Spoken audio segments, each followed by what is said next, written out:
The Art of War by Sun Tzu. Laying Plans. Sun Tzu said the art of war is of vital importance to the state.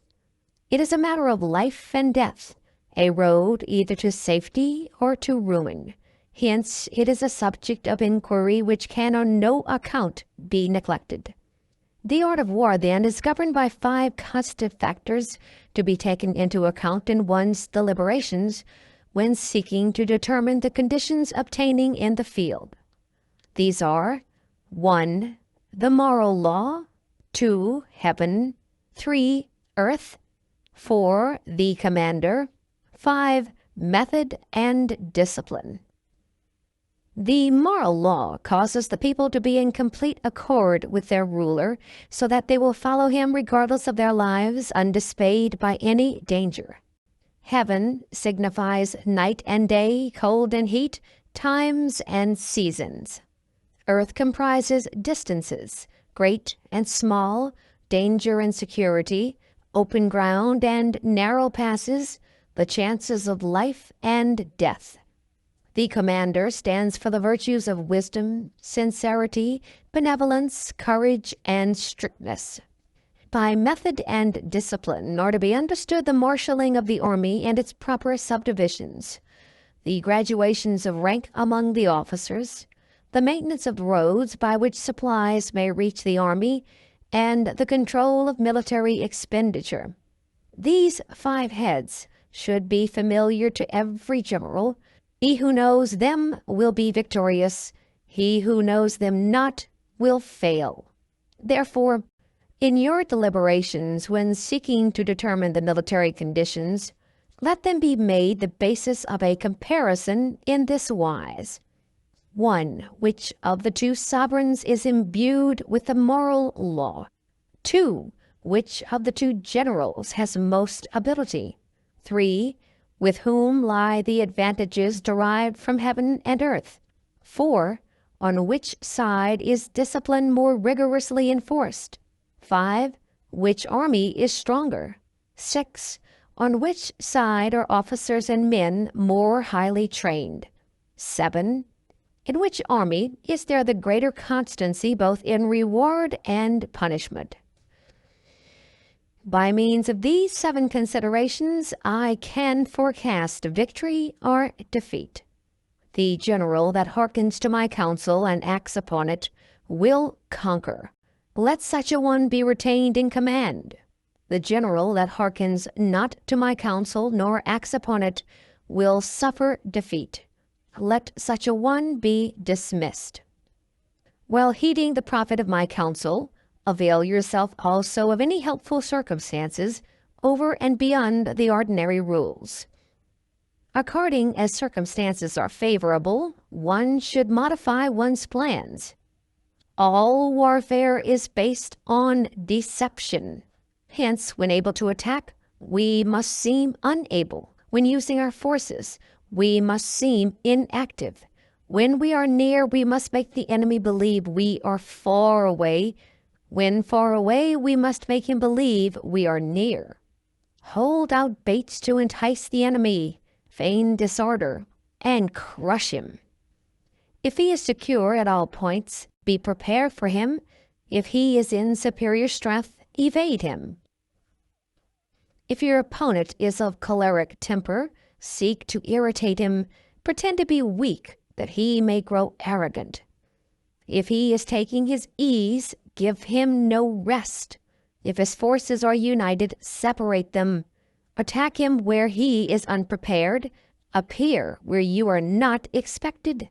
These military devices leading to victory must not be divulged beforehand. Now the general who wins a battle makes many calculations in his temple ere the battle is fought. The general who loses a battle makes but few calculations beforehand. Thus do many calculations lead to victory, and few calculations to defeat. How much more no calculation at all? It is by attention to this point that I can foresee who is likely to win or lose.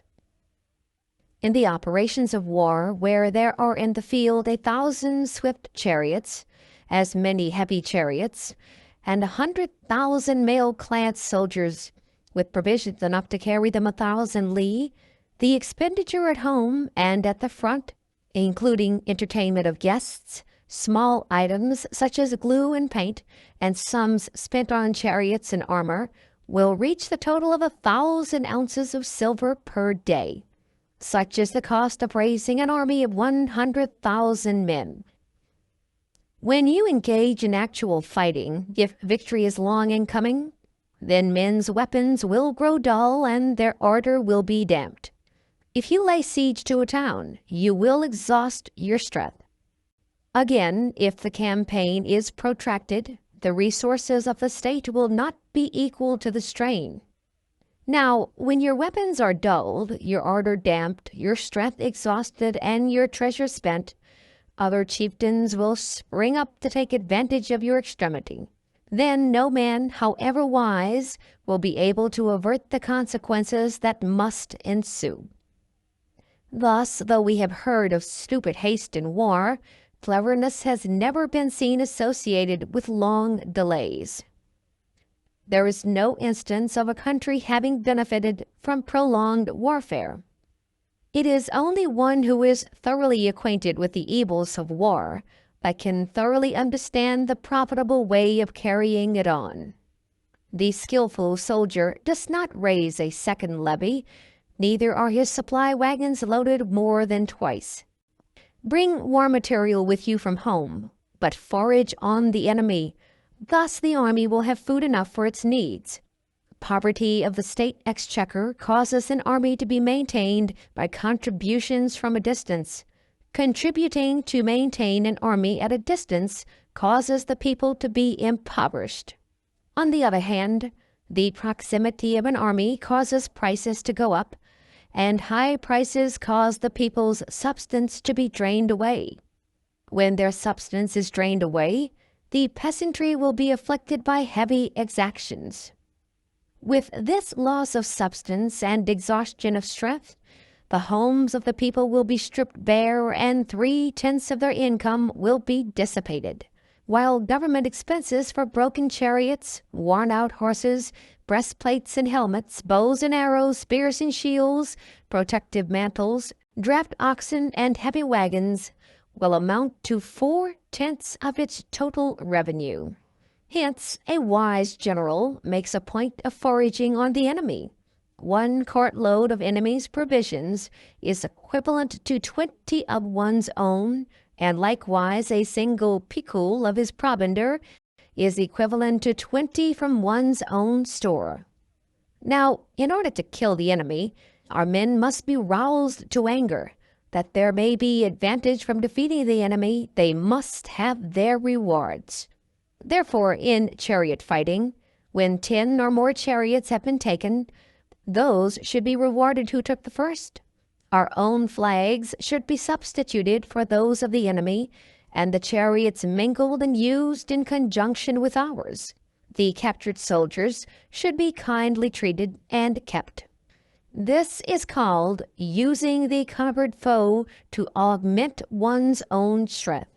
In war, then, let your great object be victory, not lengthy campaigns. Thus it may be known that the leader of armies is the arbiter of the people's fate, the man on whom it depends whether the nation shall be in peace or in peril. Attack by stratagem. Sun Tzu said, "In the practical art of war, the best thing of all is to take the enemy's country whole and intact. To shatter and destroy it is not so good. So, too, it is better to recapture an army entire than to destroy it, to capture a regiment, a detachment, or a company entire than to destroy them. Hence, to fight and conquer in all your battles is not supreme excellence. Supreme excellence consists in breaking the enemy's resistance without fighting. Thus, the highest form of generalship is to balk the enemy's plans. The next best is to prevent the injunction of the enemy's forces. The next in order is to attack the enemy's army in the field, and the worst policy of all is to besiege walled cities." the rule is not to besiege wall cities if it can possibly be avoided. The preparation of mantlets, movable shelters, and various implements of war will take up 3 whole months, and the piling up of mounds over against the wall will take 3 months more. The general, unable to control his irritation, will launch his men to the assault like swarming ants, with the result that 1/3 of his men are slain while the town still remains untaken. Such are the disastrous effects of a siege. Therefore, the skillful leader subdues the enemy's troops without any fighting. He captures their cities without laying siege to them. He overthrows their kingdom without lengthy operations in the field. With his forces intact, he will dispute the mastery of the empire, and thus, without losing a man, his triumph will be complete. This is the method of attacking by stratagem. It is the rule in war, if our forces are 10 to the enemy's 1, to surround him; if 5 to 1, to attack him; if twice as numerous, to divide our army into 2. If equally matched, we can offer battle. If slightly inferior in numbers, we can avoid the enemy.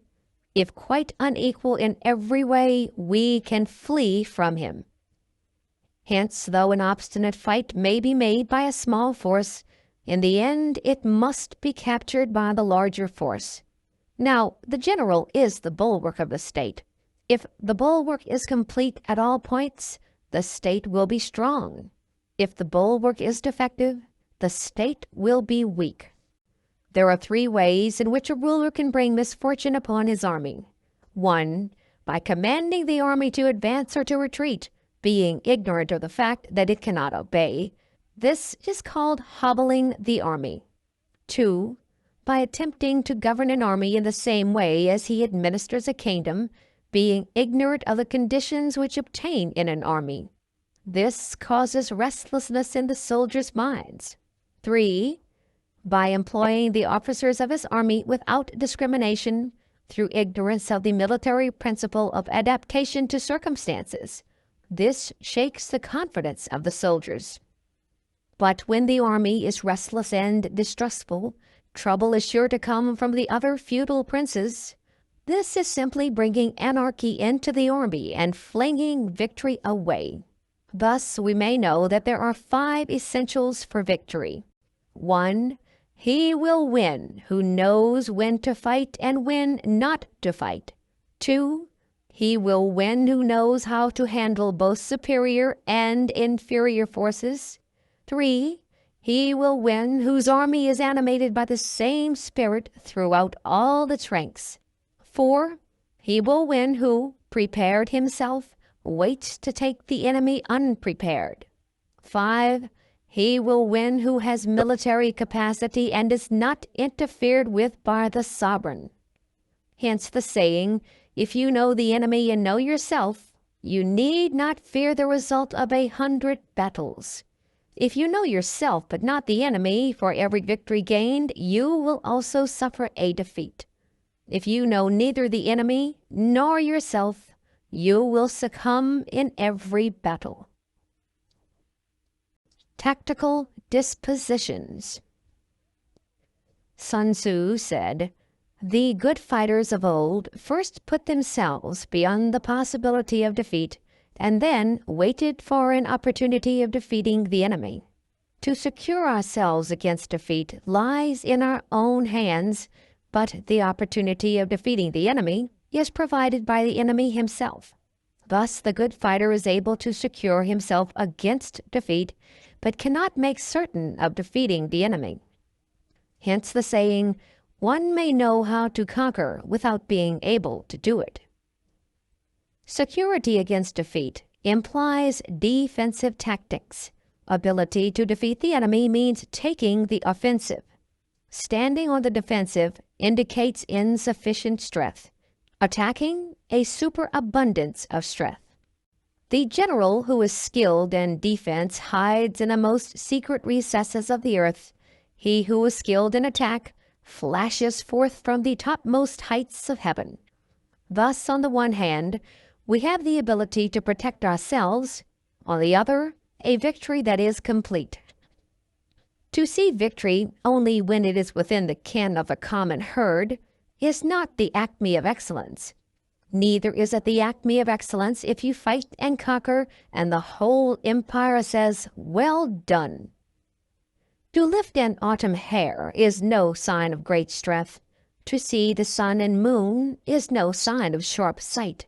To hear the noise of thunder is no sign of a quick ear. What the ancients called a clever fighter is one who not only wins but excels in winning with ease.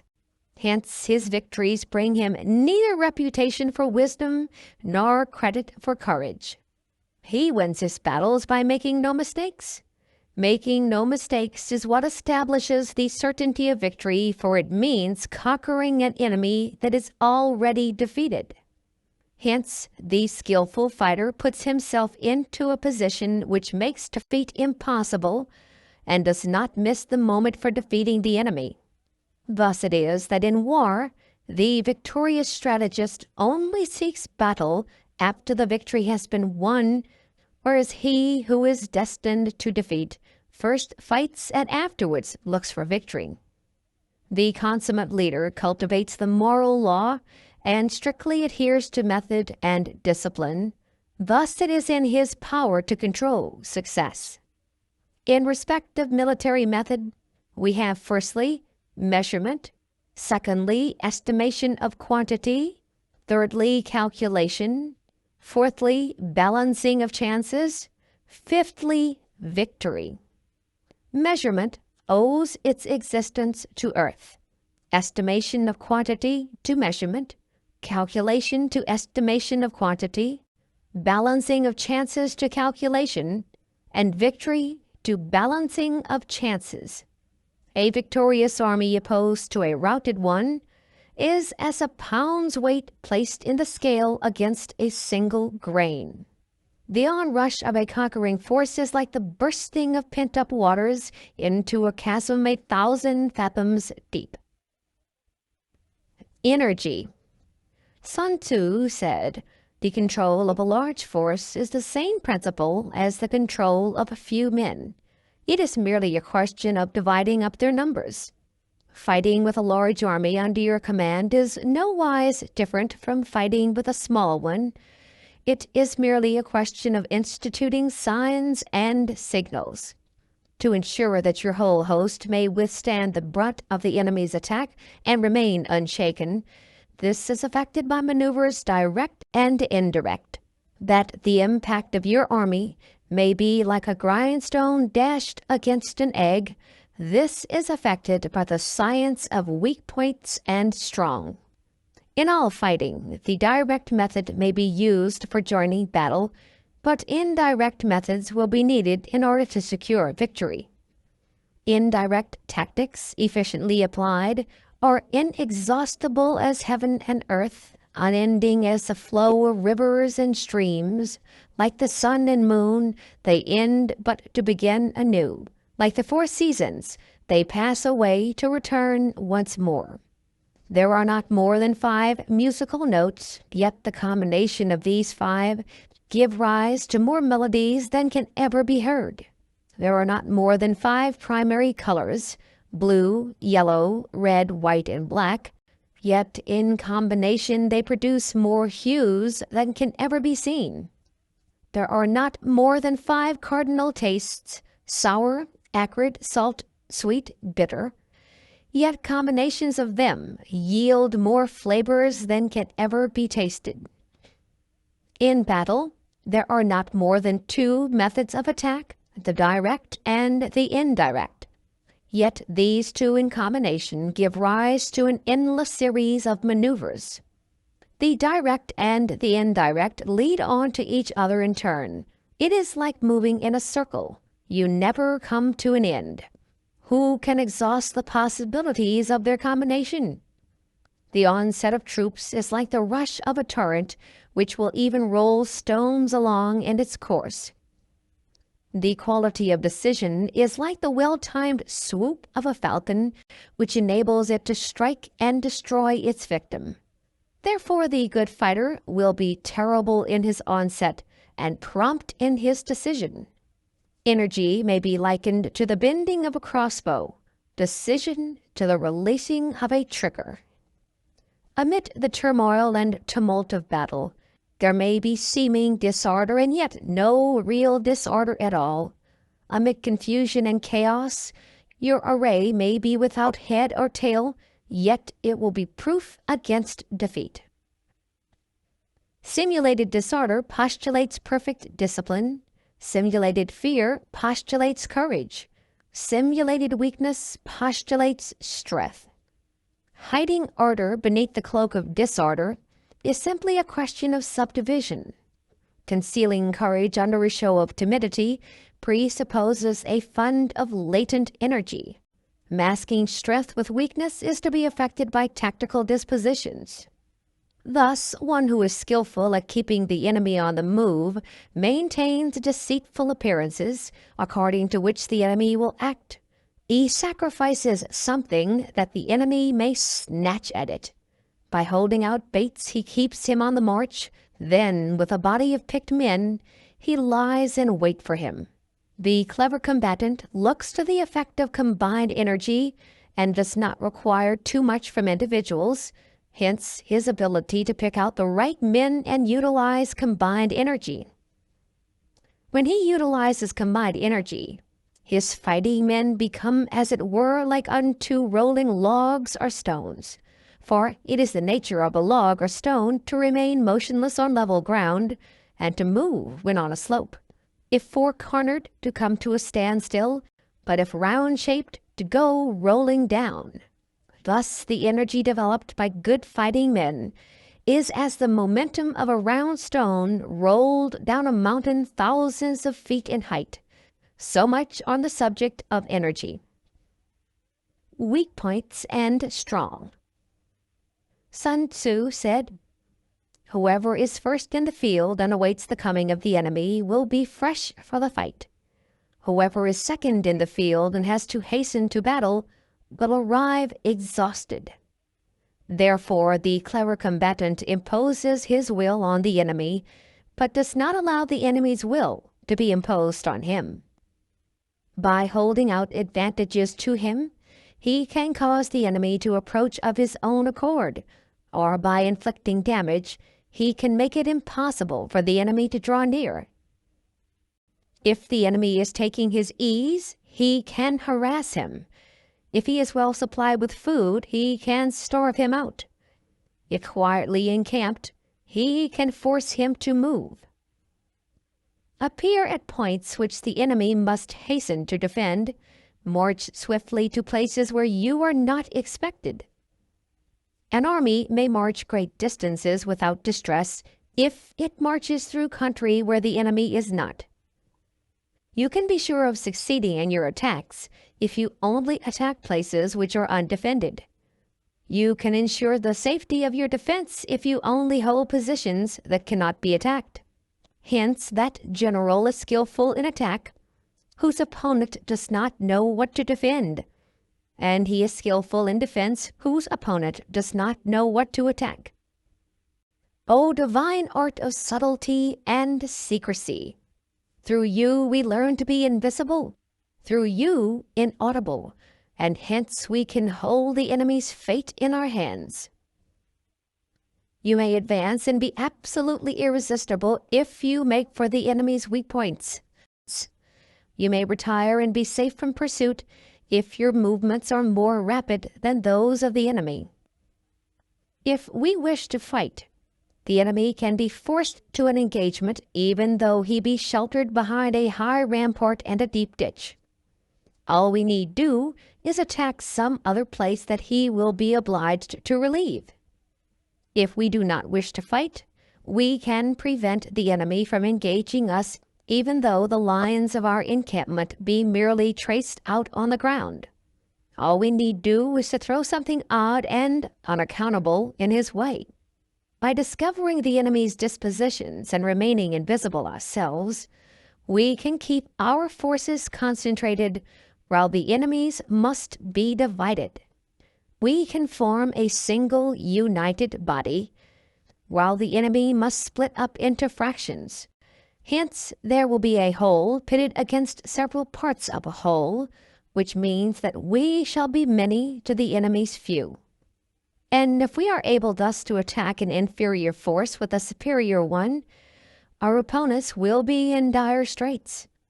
The spot where we intend to fight must not be made known, for then the enemy will have to prepare against a possible attack at several different points, and his forces being thus distributed in many directions, the numbers we shall have to face at any given point will be proportionately few. For should the enemy strengthen his van, he will weaken his rear. Should he strengthen his rear, he will weaken his van. Should he strengthen his left, he will weaken his right.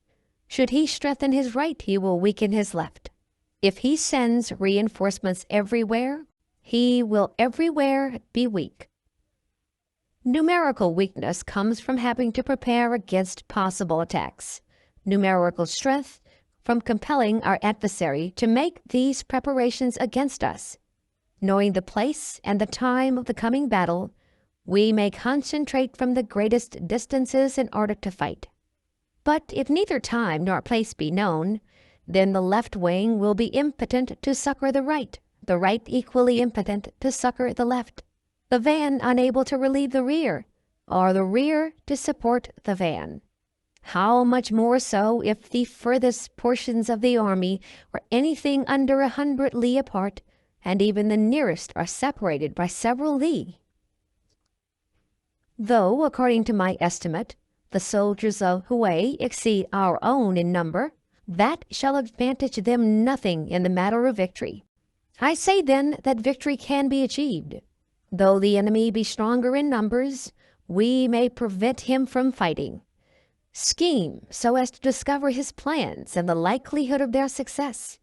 Rouse him and learn the principle of his activity or inactivity.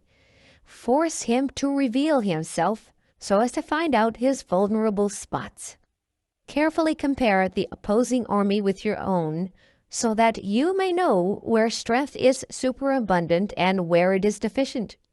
In making tactical dispositions, the highest pitch you can attain is to conceal them. Conceal your dispositions, and you will be safe from the prying of the subtlest spies, from the machinations of the wisest brains. How victory may be produced for them out of the enemy's own tactics, that is what the multitude cannot comprehend. All men can see the tactics whereby I conquer, but what none can see is the strategy out of which victory is evolved. Do not repeat the tactics which have gained you one victory, but let your methods be regulated by the infinite variety of circumstances. Military tactics are like unto water, for water in its natural course runs away from high places and hastens downwards. So, in war, the way is to avoid what is strong and to strike at what is weak. Water shapes its course according to the nature of the ground over which it flows. The soldier works out his victory in relation to the foe whom he is facing. Therefore, just as water retains no constant shape, so in warfare there are no constant conditions. He who can modify his tactics in relation to his opponent and thereby succeed in winning may be called a heaven-born captain. The 5 elements, water, fire, wood, metal, earth, are not always equally predominant. The 4 seasons make way for each in turn. There are short days and long. The moon has its periods of waning and waxing. Maneuvering. Sun Tzu said, "In war, the general receives his commands from the sovereign. Having collected an army and concentrated his forces, he must blend and harmonize the different elements thereof before pitching his camp. After that comes tactical maneuvering, than which there is nothing more difficult. The difficulty of tactical maneuvering consists in turning the devious into the direct and misfortune into gain. Thus, to take a long and circuitous route, after enticing the enemy out of the way, and those starting after him, to contrive to reach the goal before him, shows knowledge of the artifice of deviation. Maneuvering with an army is advantageous, with an undisciplined multitude most dangerous. If you set a fully equipped army in march in order to snatch an advantage, the chances are that you will be too late. On the other hand, to detach a flying column for the purpose involves the sacrifice of its baggage and stores.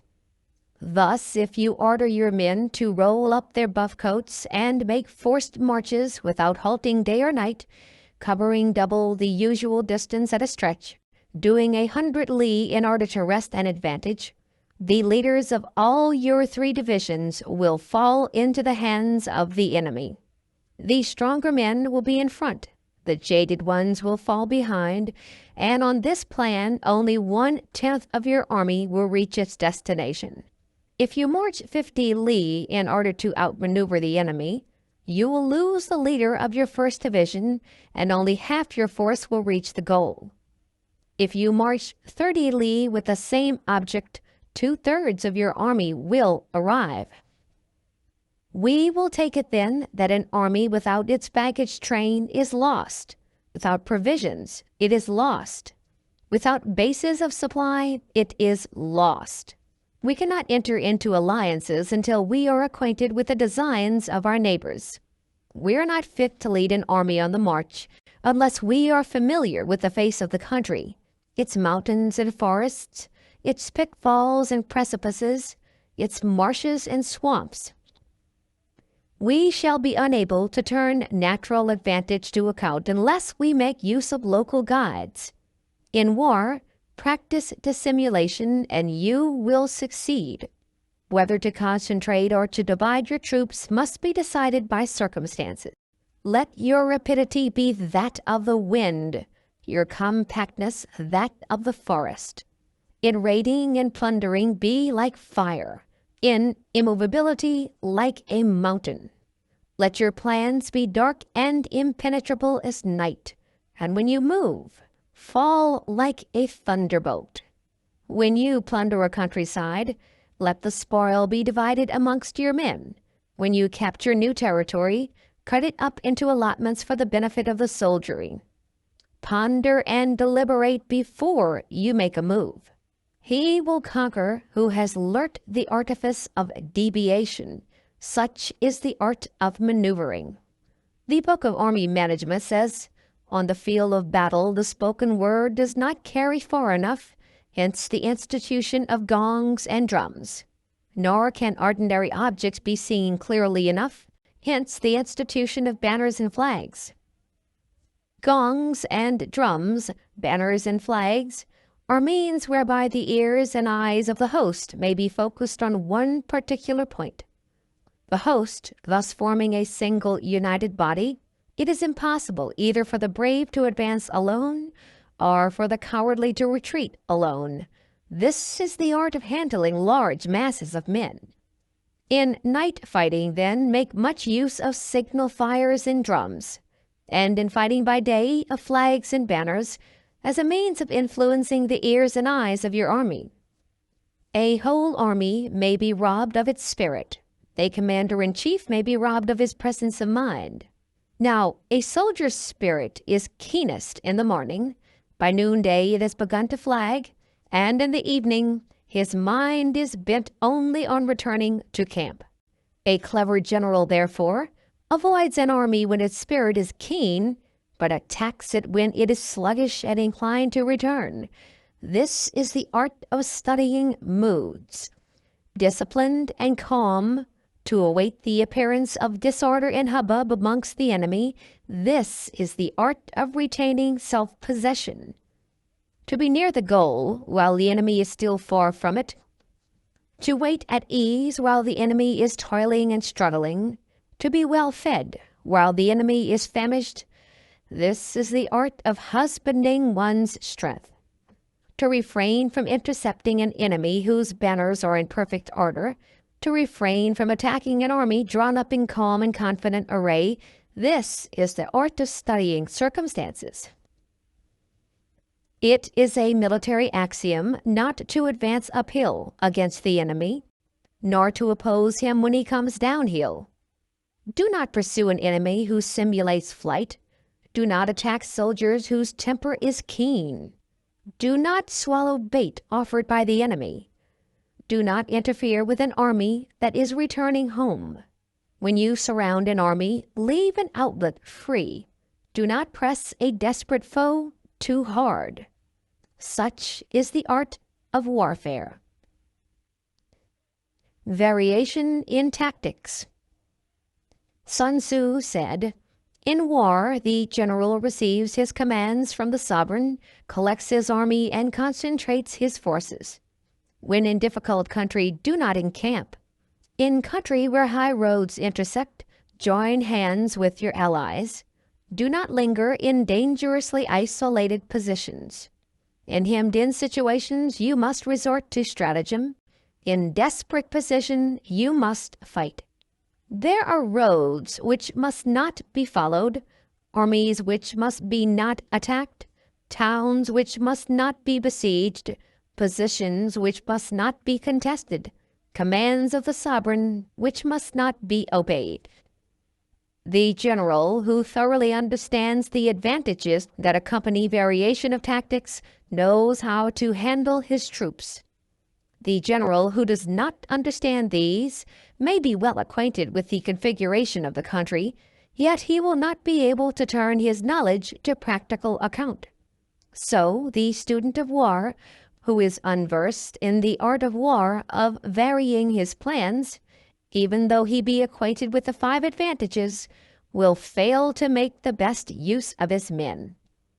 Hence the wise leader's plans, considerations of advantage and of disadvantage will be blended together.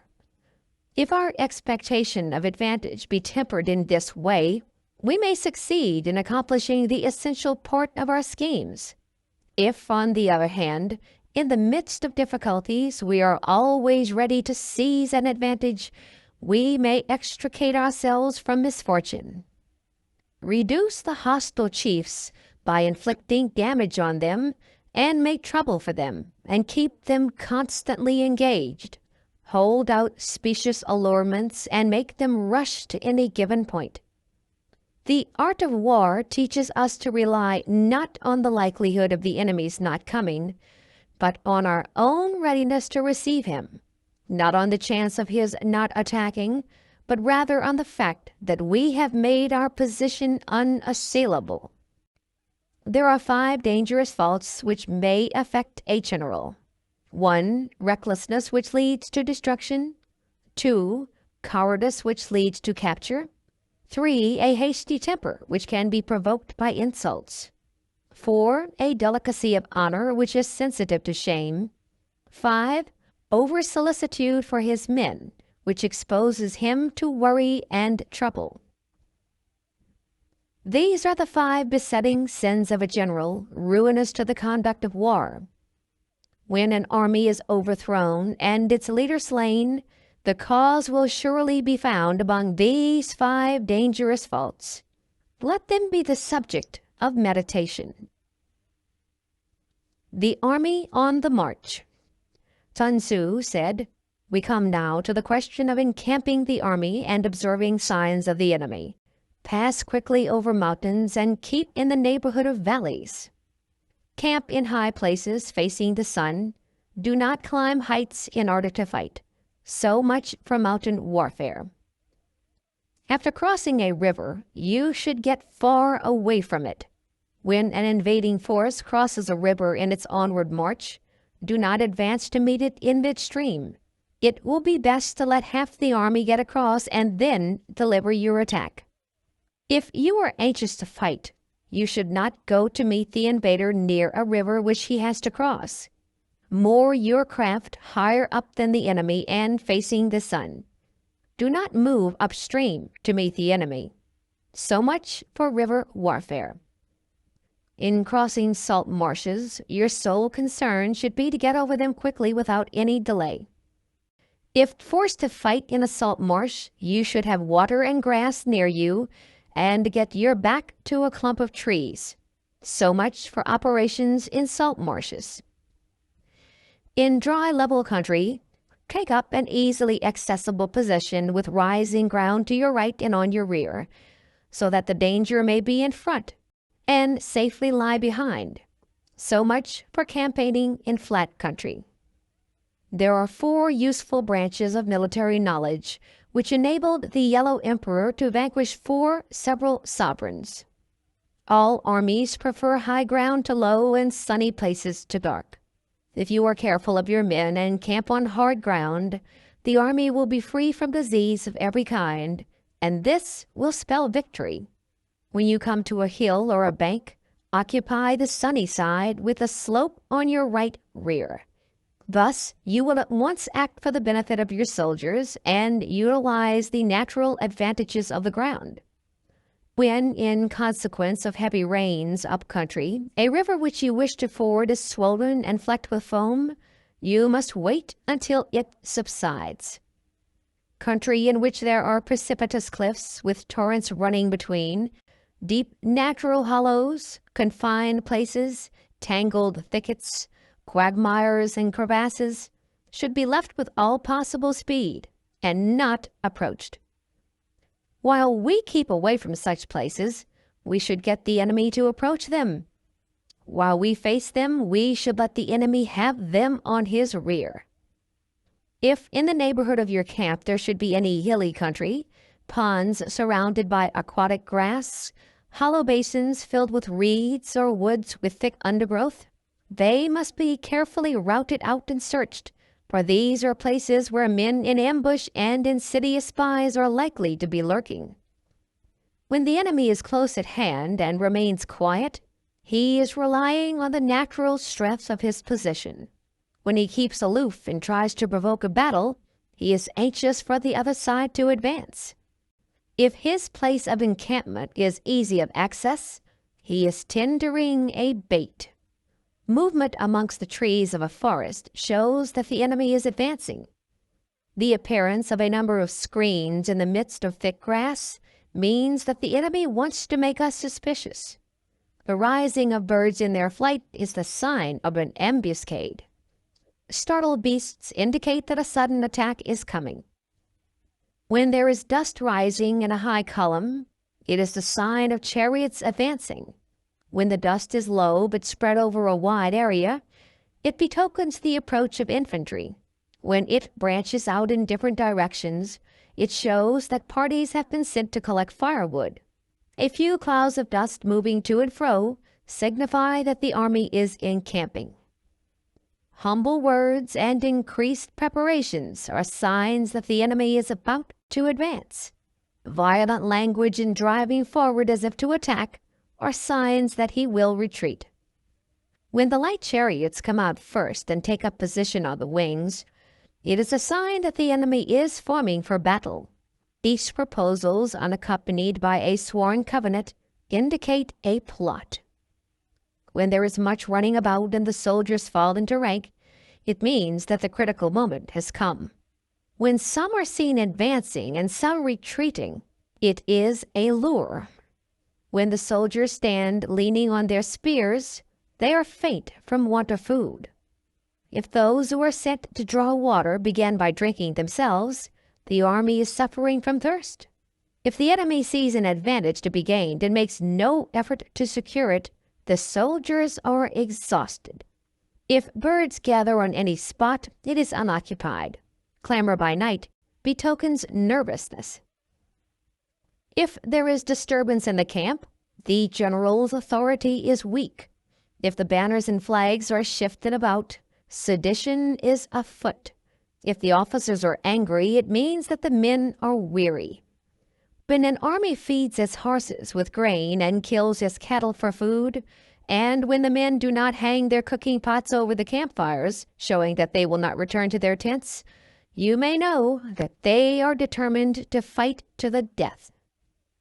The sight of men whispering together in small knots or speaking in subdued tones points to disaffection amongst the rank and file.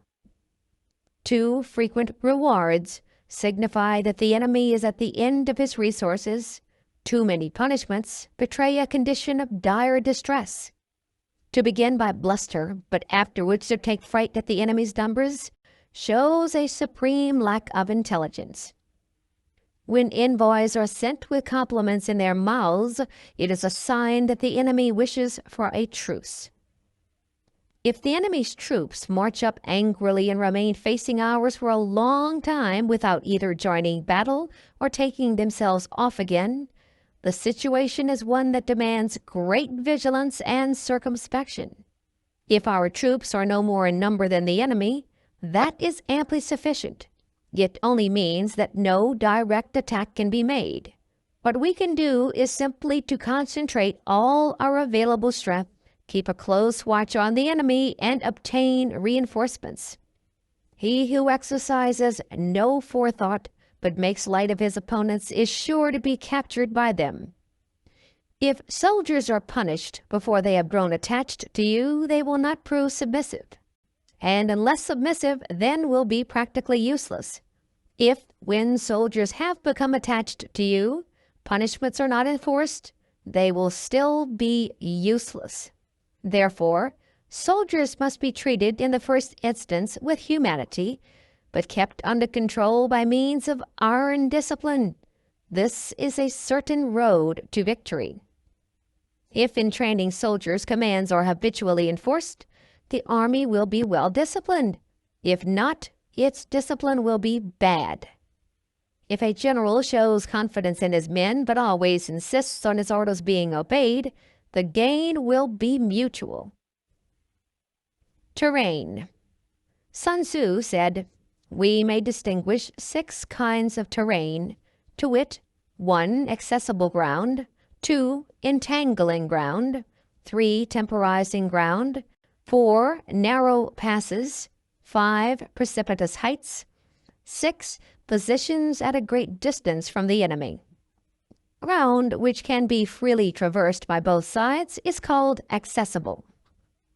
With regard to ground of this nature, be before the enemy in occupying the raised and sunny spots, and carefully guard your lines of supplies.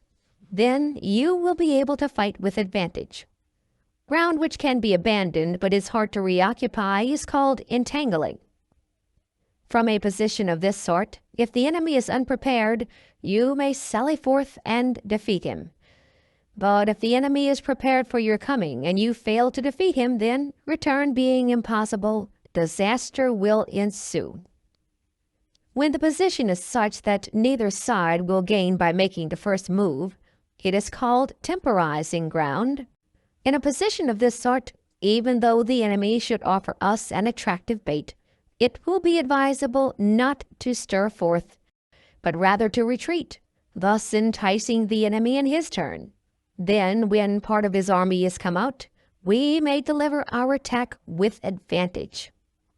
With regard to narrow passes, if you can occupy them first, let them be strongly garrisoned and await the advent of the enemy. Should the army forestall you in occupying a pass, do not go after him if the pass is fully garrisoned, but only if it is weakly garrisoned. With regard to precipitous heights, if you are beforehand with your adversary, you should occupy the raised and sunny spots and there wait for him to come up. If the enemy has occupied them before you, do not follow him, but retreat and try to entice him away. If you are situated at a great distance from the enemy, and the strength of the 2 armies is equal, it is not easy to provoke a battle, and fighting will be to your disadvantage. These 6 are the principles connected with earth. The general who has attained a responsible post must be careful to study them.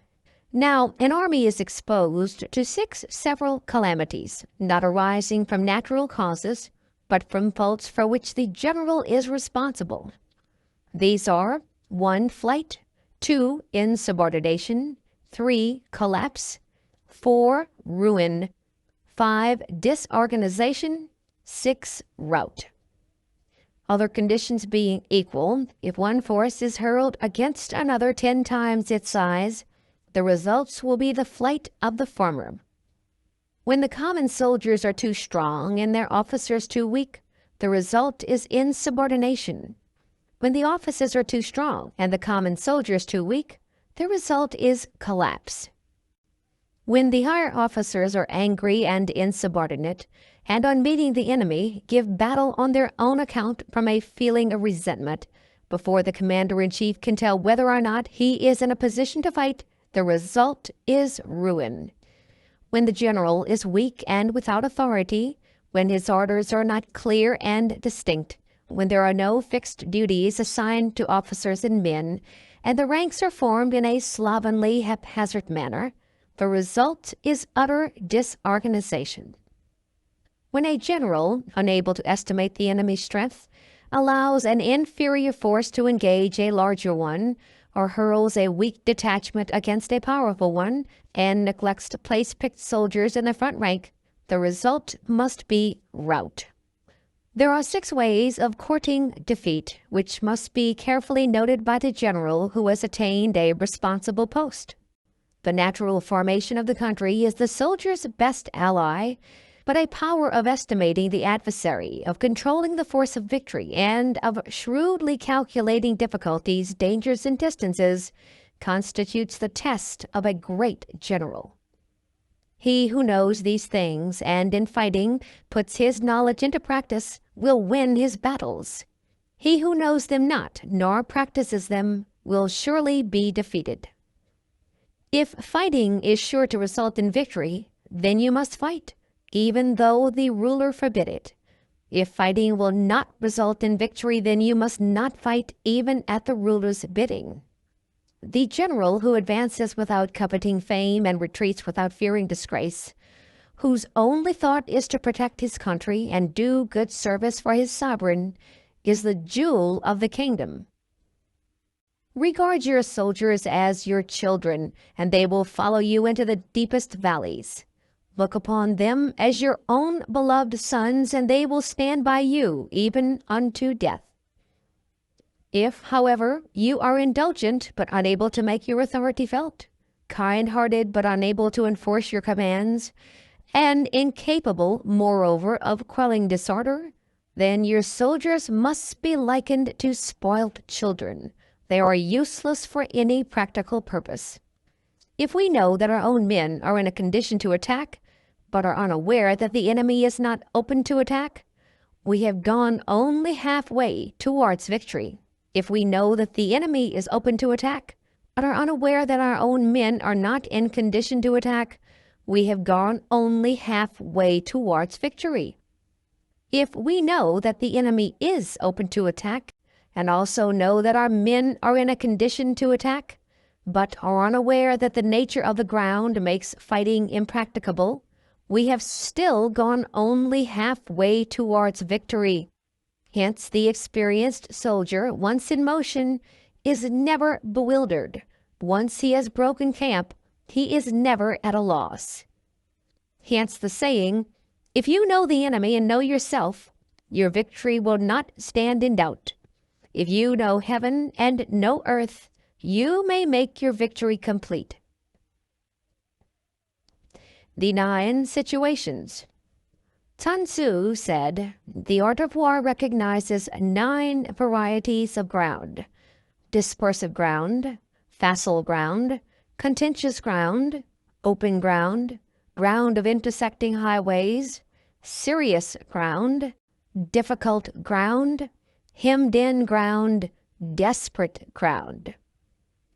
When a chieftain is fighting in his own territory, it is dispersive ground. When he has penetrated into hostile territory, but to no great distance, it is facile ground. Ground, the possession of which imports great advantage to either side, is contentious ground. Ground on which each side has liberty of movement is open ground. Ground which forms the key to 3 contiguous states, so that he who occupies it first has most of the empire at his command, is a ground of intersecting highways. When an army has penetrated into the heart of a hostile country, leaving a number of fortified cities in its rear, it is serious ground. Mountain forests, rugged steeps, marshes, and fens, all country that is hard to traverse. This is difficult ground. Ground which is reached through narrow gorges and from which we can only retire by tortuous paths, so that a small number of the enemy would suffice to crush a large body of our men, this is hemmed-in ground. Ground on which we can only be saved from destruction by fighting without delay is desperate ground. On dispersive ground, therefore, fight not. On facile ground, halt not. On contentious ground, attack not. On open ground, do not try to block the enemy's way. On the ground of intersecting highways, join hands with your allies. On serious ground, gather in plunder. In difficult ground, keep steadily on the march.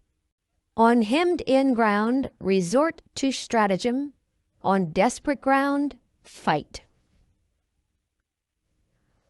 Those who were called skillful leaders of old knew how to drive a wedge between the enemy's front and rear, to prevent cooperation between his large and small divisions, to hinder the good troops from rescuing the bad, the officers from rallying their men. When the enemy's men were united, they managed to keep them in disorder. When it was to their advantage, they made a forward move. When otherwise, they stopped still. If asked how to cope with a great host of the enemy in orderly array and on the point of marching to the attack, I should say, begin by seizing something which your opponent holds dear. Then he will be amenable to your will. Rapidity is the essence of war. Take advantage of the enemy's unreadiness. Make your way by unexpected routes and attack unguarded spots. The following are the principles to be observed by an invading force. The further you penetrate into a country, the greater will be the solidarity of your troops, and thus the defenders will not prevail against you. Make forays in fertile country in order to supply your army with food. Carefully study the well-being of your men and do not overtax them. Concentrate your energy and hoard your strength. Keep your army continually on the move and devise unfathomable plans. Throw your soldiers into positions whence there is no escape, and they will prefer death to flight. If they will face death, there is nothing they may not achieve. Officers and men alike will put forth their uttermost strength. Soldiers, when in desperate straits, lose the sense of fear. If there is no place of refuge, they will stand firm. If they are in hostile country, they will show a stubborn front. If there is no help for it, they will fight hard. Thus, without waiting to be marshaled, the soldiers will be constantly on the qui-vive, without waiting to be asked, and they will do your will without restrictions. They will be faithful. Without giving orders, they can be trusted. Prohibit the taking of omens and do away with superstitious doubts. Then, until death itself comes, no calamity need be feared. If our soldiers are not overburdened with money, it is not because they have a distaste for riches. If their lives are not unduly long, it is not because they are disinclined to longevity. On the day they are ordered out to battle, your soldiers may weep, those sitting up bedewing their garments, and those lying down, letting the tears run down their cheeks. But let them once be brought to bay, and they will display the courage of a Chu or Kuei. The skillful tactician may be likened to a shuijan. Now the shuijan is a snake that is found in the Chuung Mountains. Strike at its head, and you will be attacked by its tail. Strike at its tail, and you will be attacked by its head. Strike at its middle, and you will be attacked by head and tail both. Asked if an army can be made to imitate the shuijan, I should answer yes. For the men of Wu and the men of Hui are enemies. Yet, if they are crossing a river in the same boat and are caught by a storm, they will come to each other's assistance, just as the left hand helps the right. Hence, it is not enough to put one's trust in the tethering of horses and the burying of chariot wheels in the ground. The principle on which to manage an army is to set up one standard of courage which all must reach. How to make the best of both strong and weak? That is a question involving the proper use of ground. Thus, the skillful general conducts his army just as though he were leading a single man, willy-nilly by the hand. It is the business of a general to be quiet and thus ensure secrecy, upright and just, and thus maintain order.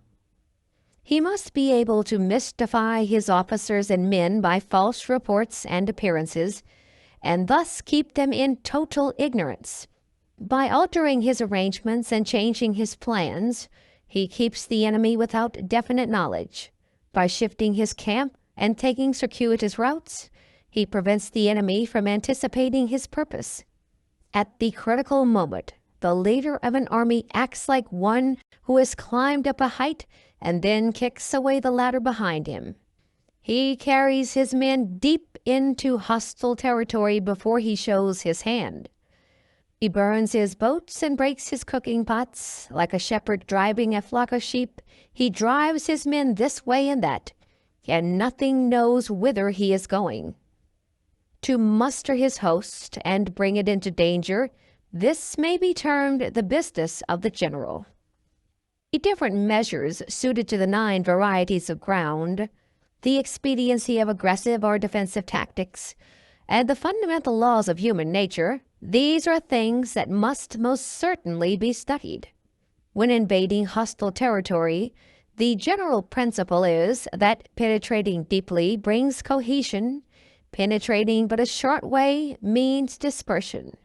When you leave your own country behind and take your army across neighborhood territory, you find yourself on critical ground.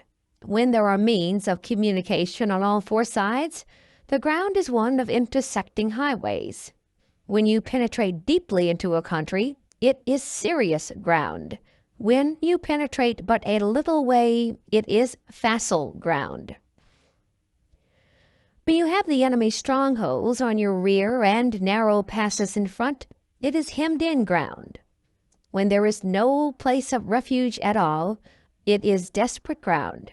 Therefore, on dispersive ground, I would inspire my men with unity of purpose. On facile ground, I would see that there is close connection between all parts of my army. On contentious ground, I would hurry up my rear. On open ground, I would keep a vigilant eye on my defenses. On ground of intersecting highways, I would consolidate my alliances. On serious ground, I would try to ensure a continuous stream of supplies.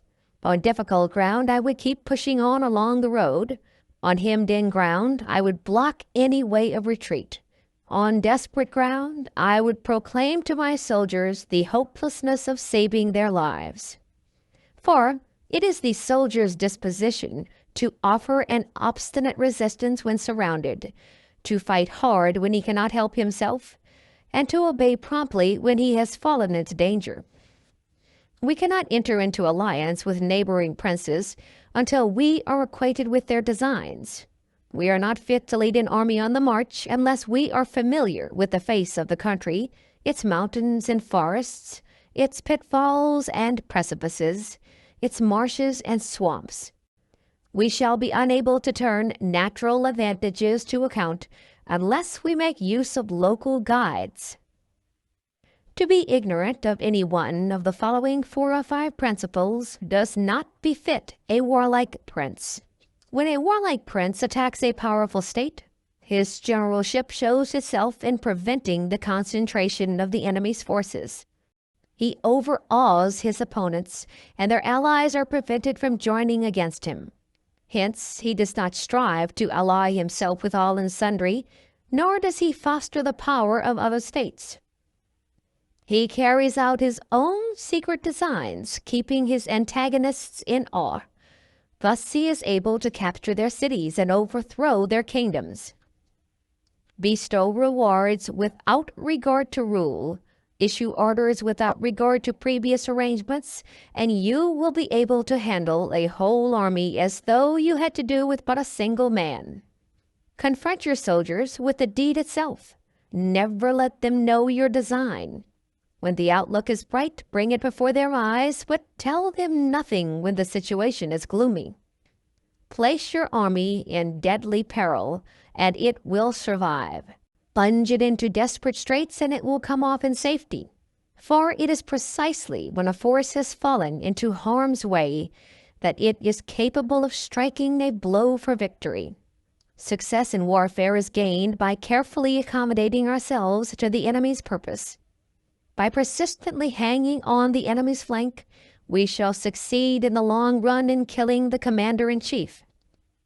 This is called ability to accomplish a thing by sheer cunning. On the day that you take up your command, block the frontier passes, destroy the official tallies, and stop the passage of all emissaries. Be stern in the council chamber so that you may control the situation. If the enemy leaves the door open, you must rush in. Forestall your opponent by seizing what he holds dear and subtly contrive to time his arrival on the ground. Walk in the path defined by rule and accommodate yourself to the enemy until you can fight a decisive battle. At first, then, exhibit the coyness of a maiden until the enemy gives you an opening. Afterwards, emulate the rapidity of a running hare, and it will be too late for the enemy to oppose you. The attack by fire. Sun Tzu said there are 5 ways of attacking with fire. The first is to burn soldiers in their camp. The second is to burn stores. The third is to burn baggage trains. The fourth is to burn arsenals and magazines. The fifth is to hurl dropping fire amongst the enemy. In order to carry out an attack, we must have means available. The materials for raising fire should always be kept in readiness. There is a proper season for making attacks with fire, and special days for starting a conflagration. The proper season is when the weather is very dry. The special days are those when the moon is in the constellations of the sieve, the wall, the wing, or the crossbar, for these 4 are all days of rising wind. In attacking with fire, one should be prepared to meet 5 possible developments. 1. When fire breaks out inside the enemy's camp, respond at once with an attack from without. 2.